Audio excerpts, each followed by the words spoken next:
Good evening. We're coming to you from the historic Elysian Park in Los Angeles, California. Now, every week on my show, I challenge people to take big risks, but some have been critical that I never take risks myself. Well, tonight, that's all going to change. Over the past month, I've been learning how to pick the lock on these police-grade handcuffs. Why, you ask? Because tonight, I'm going to take a bigger risk than anyone has ever taken on television before. In just a few moments, I'm going to be handcuffed to this solid steel frame, and I'll have exactly 90 seconds to free myself before the claw on this robotic arm undoes my pants, exposing me to an audience of children. If that happens, an LAPD officer is standing by to arrest me for indecent exposure. We've all seen escape artists risk death before, but tonight, I'm going to risk something even worse, becoming a registered sex offender for life. And what you're going to see tonight is 100% real. This is Nathan for you. If you've seen my show before, you know I usually focus on helping small businesses by bringing them big ideas. But tonight's episode is going to be a bit different. Right now, you're seeing my final practice run and my last chance to get the escape right before risking life as a sex offender. But to get to this point, it took months of planning and preparation.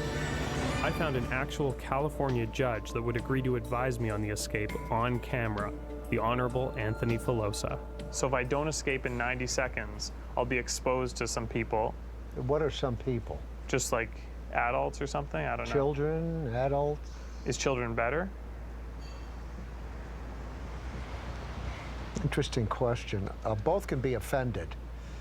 More likely children insofar as that it's offensive, period. So you're saying it's better to use children? I don't really think it's my place to suggest it. Okay, sure. Right? Yeah, I really don't. I took the judge's suggestion that I should expose myself to children. And on top of that, he was a treasure trove of information on how to become a sex offender.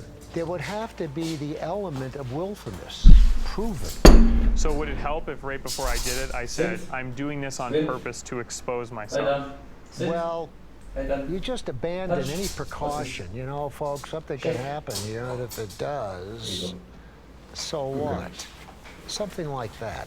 So it's like, you know, if this goes wrong, I don't really care. Too bad, I'm gonna get off. It's gonna make me got some cottage cheese and raspberries here. The thing I learned from him, though, was that if anyone helped me pull my pants down, they could go to jail too. That person is as guilty as you are. So I can't have any helpers. Right. I didn't want to put anyone at risk besides myself, so if no human could do it, I was gonna have to use a robot. And the search took months, with everyone from US defense companies to NASA telling us the technology didn't exist to have a robot pull down someone's pants. But I didn't give up, and eventually I found a company that said they could do it. So this is it. This is a Kuka Robotics KR15-2. After John showed me the robot, I explained to him specifically what I needed it to do. Then once the pants are down, I want it to come up here, hook onto the boxers, and pull those down. John suggested making custom-designed pants with loops that would make it easier for the robot to remove them. So I hired a tailor to make the pants to John's specifications. And over the week they were being made, he informally became my practice partner. I borrowed a pair of his underwear so he could pull down my pants all the way without seeing my penis. 90. The pants being taken off was definitely distracting, but I was getting closer to my 90-second goal. Time, stop it. What do I got? Okay, 150. And after getting an hour or so of training in, the completed pants were packaged up and delivered to RealFX so the robot could begin being programmed. All right, so we're about ready to begin. Everyone has been cleared out of the escape area besides the necessary people. Officer Billy Smalling is here, obviously the children, and Judge Anthony Filosa to do some final checks. So does everything look good in terms of the setup for an indecent exposure conviction if I fail tonight to escape? Apparently it does. Good, that's all I need to know, thank you.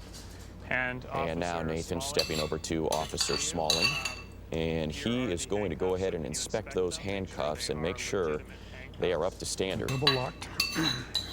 Smith & Wesson police handcuffs, just like we were issued in the police academy. Okay, great. And here is the key. Well, And thank it's you. time now for Thank Nathan you for to giving make his this. way to the Thank you so stage. much. You know, you wonder what's going Thank on you. in Nathan's mind. But I have nothing right to now, trade and you. if any Sorry. amount of I preparation have is no more. enough for the pressure Thank that you, he's though. facing here Very tonight. good. Nathan now making his way into position. You can see Officer Smalling locking him into that loop, and that is a I have no more. solid steel frame. Certainly an adorable group of kids they brought in tonight. You certainly hope the night doesn't end with them seeing a man expose himself to him. The stage is set. Nathan has 90 seconds to free himself from those cuffs and hit that red button to his right. The button is a kill switch. It is the only thing that can stop the programmed motion of the robot from taking off Nathan's pants in front of these kids. And now he will deliver the line given to him by Judge Filosa. Something might happen here, and if it does, so what? And with that, he has established willful intent, so if he exposes himself tonight in the eyes of the law, it will not be considered an accident. And the 90-second clock has started. There's the robot. Nathan appears as though he's pulled a pick from his hair, and that's what he's working on those handcuffs with. But we are 80 seconds away from a lifetime of scorn for Nathan. Now the robot going to that fly. The fly is down. And while he's working on the handcuffs, the robot continues to work on the pants.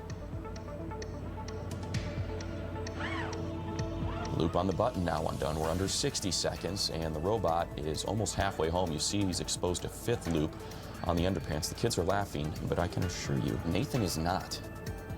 Under 50 seconds, and he's dropped the pick. Did it catch?